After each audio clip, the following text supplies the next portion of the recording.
Welcome to The Explainer. Today, we're totally immersing ourselves in the breathtaking world of the Garhwali people. Picture this, you're standing in the majestic Himalayas of Uttarakhand, India. All around you are these hypnotic, rhythmic beats of traditional instruments. You've got the deep thumping of the dole, that sharp cadence of the damo, and the piercing, almost bagpipe-like resonance of the musakbaja just echoing through those mountain valleys. It's a sensory experience that literally pulls you right into a culture that's as ancient as the mountains themselves. And hey, it's not just about the music, right? It's the sheer visual energy of it all. You'll see Garhwali locals moving with this incredibly infectious enthusiasm. Picture women gracefully twirling in colorful Pahadi dresses, completely decked out in oxidized jewelry and wearing the iconic pachora. If you don't know, that's this beautifully distinctive yellow and red dotted shawl that's worn during really auspicious ceremonies and weddings. This vibe, this energy, it's not just put on for a show, it's the absolute heartbeat of a living, breathing heritage. So, where did this fierce, beautiful culture actually come from, and how on earth is it surviving in our modern world? Well, let's dive right in and find out. Here's our agenda for today.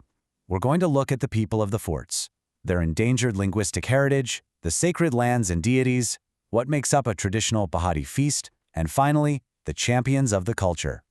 All right, starting off with Section 1, the people of the forts. We're looking at a legacy literally carved into the Himalayas. You know, the very name Garhwali actually translates to fortress, which is just the perfect way to describe this deeply resilient Indo-Aryan group. Let's trace their history a bit, because it really paints a picture of just how tough this population from Uttarakhand is.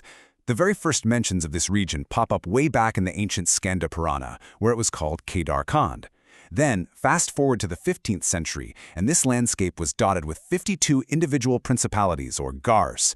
These were eventually united into the mighty Garhwal kingdom by the Parmar dynasty. Their whole cultural identity is so deeply tied to that rugged, fortified Himalayan landscape, and they definitely needed those fortresses because they faced some massive challenges.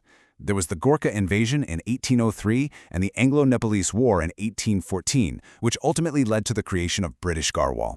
But through it all, they built this legendary reputation for courage. I mean, they were so brave that the British actually established the famous 39th Garhwal Rifles. Finally, in 1949, areas like Uttarkashi officially acceded to the Union of India. That resilient history brings us straight to Section 2, endangered linguistic heritage, or as I like to think of it, the voice of the mountains. The very foundation of their identity is a central Pahari language, but here's where we hit a massive contradiction.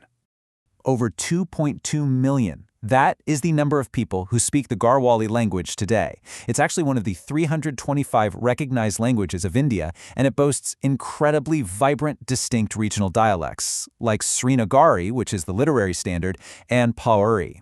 Now, you would think a language with over 2 million speakers spread across districts like Tiri Garhwal and Uttarkashi would be perfectly safe, right? Well, unfortunately, that is just not the case.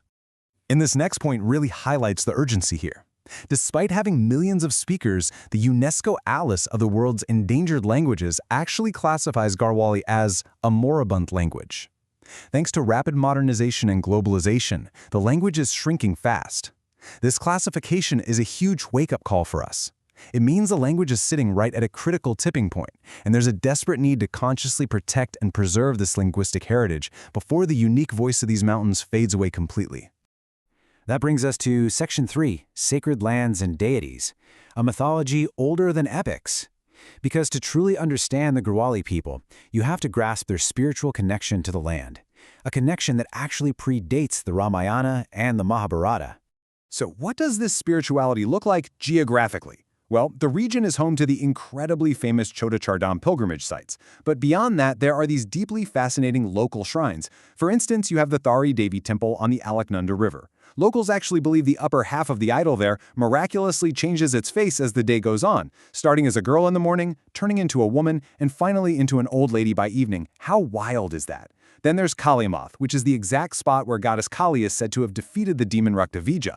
Oh, and Koteshwar Mahadev, a powerful cave where Lord Shiva supposedly meditated. It's these grand mythologies that literally physically anchor the community to their mountains.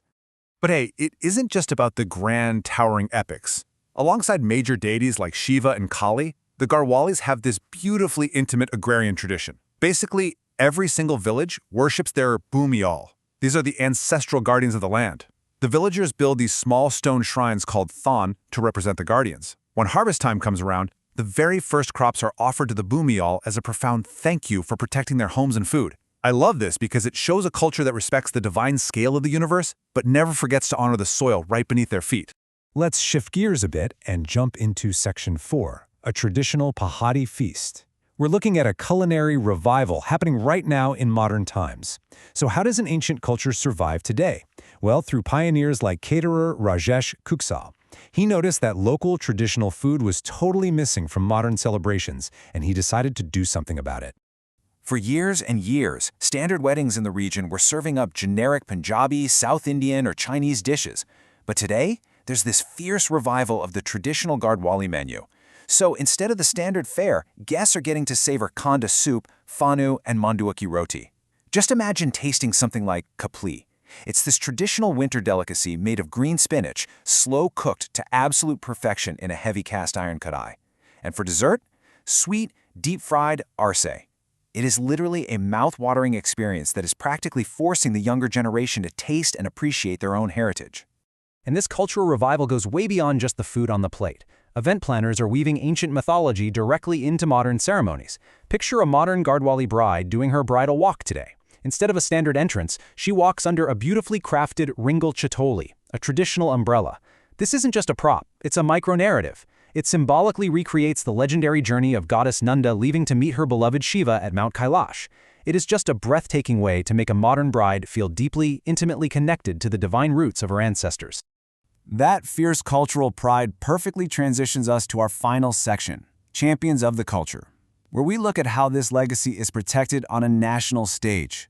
Because a heritage this rich, it requires guardians. And people have definitely stepped up over the decades. The impact of these guardians is just massively diverse. Looking at the environment, you've got absolute legends like Sundarlal Bahuguna and Gaura Devi. They fiercely led the famous tree-hugging Chipko movement to protect the Himalayan forests. Over in music and art, Padma Shri awardees like Narendra Singh Negi and Basanti Bisht have kept traditional folk songs alive for literally millions of people. And this excellence even extends to national security. We're talking about figures like Ajit Doval serving as the National Security Advisor of India. It just proves that the Gardwali spirit of the fortress translates into massive, real-world impact across pretty much every single domain. Which brings us to our final thought for this explainer. The Gardwali people are facing the exact same forces of globalization that threaten local cultures everywhere across the globe. Their language is considered moribund, and their traditions could so easily just slip away. Yet, through hyper-local catering, integrating deep myths into modern weddings, and producing national champions, they are fighting back with incredible, vibrant resilience. So it really begs the question, in our modern era of globalization, how can other regional cultures learn from Gardwal's vibrant cultural revival? It's such a powerful reminder that preserving our heritage doesn't mean just staying stuck in the past. It means fiercely integrating it into our future. Thank you so much for joining me on this explainer, and I really hope this leaves you eager to explore the roots of your own cultural preservation.